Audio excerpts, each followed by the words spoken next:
Ternyata itu warisan Bung Karno. Gimana ceritanya?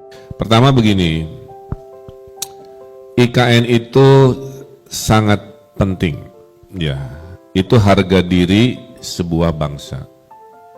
Masa ada bangsa tidak punya ibu kota negara kan? Pasti punya. Problemnya adalah ada ibu kota negara yang tidak disengaja oleh peristiwa sejarah, ada ibu kota negara yang disengaja didesain dari nol, kira-kira gitu. Nah sampai hari ini kita ini masuk golongan negara yang punya ibu kotanya tidak disengaja karena peristiwa sejarah itu. Makanya karena tidak disengaja, tidak didesain, disiapkan proper untuk menjadi sebuah ibu kota dengan segala instrumennya. Ya, itulah Jakarta kita hari ini. Kalau kita lihat sejarah Jakarta, dulu namanya tuh Sunda Kelapa, ya, bagian dari Sunda Empire dulu, ya, Kerajaan Pajajaran, ya. Ini saya belajar sejarah dulu. Kerajaan Pajajaran, Kerajaan Pakuan, itu ibu kotanya di Bogor, pelabuhannya di Sunda Kelapa, oke, banyak pohon kelapanya. Jadi Sudirman Tamrin yang menjulang ya dulunya kebun, kira-kira gitu. Jadi kalau dibilang, oh pindah ke hutan, ya semua peradaban juga dulunya hutan, dulunya kebun, dulunya belantara, nggak ada yang langsung menjulang-julang ya. Nah setelah Sunda Kelapa, kemudian itu direbut oleh Demak menjadi Jayakarta. Nah perebutan Sunda Kelapa yang dulu di kongsian kerajaan Sunda dan Portugis itu direbut oleh Demak Cirebon, jadilah Jayakarta, itulah jadi hari lahir kota Jakarta. Oke. Kemudian datang lagi Belanda, merubah lagi, udah namanya Sunda Kelapa, Jayakarta jadi Batavia. Kemudian Batavia jadi Betawi kan. Nah Batavia ini sebenarnya suku Eropa ya di Belanda.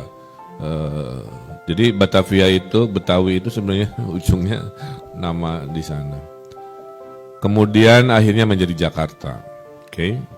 Nah, waktu pemerintahan kolonial Belanda itu sudah memutuskan, pemerintah kolonial Belanda pun butuh IKN. Oke. Maka tahun 20-an disiapkan rencana IKN. Jadi IKN itu udah dari zaman kolonialnya juga. Di mana? Di Bandung. Jadi Bandung tuh IKN. Tapi kan takdir sejarahnya alhamdulillah tidak ya, karena kita merdeka. IKN. Jadi kalau tidak ada perubahan dulu, IKN-nya Hindia Timur ini adalah kota Bandung. Keburu dipindahin militer ke Bandung Cimahi gitu kan. Saya ngedongeng dulu lah ya biar paham. Bahwa dulu ada IKN, poin saya gitu. Dipindahin Kementerian Perhubungan, makanya kantor KAI pusatnya di Bandung. Dipindahin SDM, makanya ada gedung geologi, museum geologi. Gitu kan.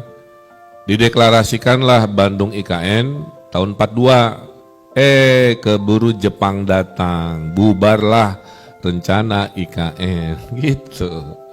Ya. Nah, singkat cerita, karena Jepang datang, kita proklamasi 17 Agustus kan gitu ya.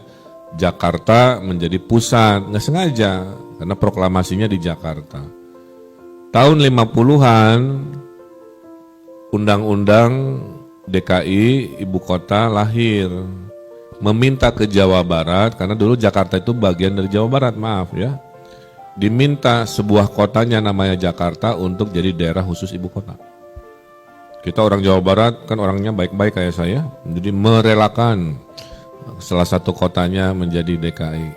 Jadilah DKI yang kita kenal hari ini gitu. Nah, IKN versi Indonesia bukan oleh Pak Jokowi.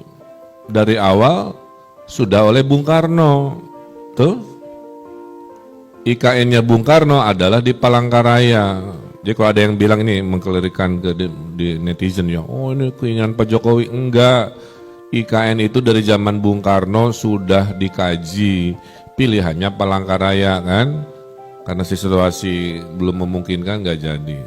Zaman Pak Harto dirubah lagi, IKN-nya ada zaman Pak Harto, jangan lupa loh, IKN-nya di Jonggol, ya, Ramelah calo-calo tanah rame di Jonggol, nggak jadi. Wah sekarang jadi rugi besar karena paham ya. Ini menjawab IKN ini keinginan Pak Jokowi, bukan. IKN ini keinginan bangsa negara dari zaman Soekarno, dari zaman Soeharto. Nah kebetulan di zaman Pak Jokowi lah momentumnya ada, kira-kira begitu ya. Dipilihlah yang di tengah-tengah yang namanya Penajam Pasir Utara. Kenapa nggak di Palangkaraya? Palangkaraya itu di tengah, ini butuh agak ke laut dikit, ya di tengah tapi ada lautnya. Makanya dipilihnya PPU itu yang dekat Balikpapan.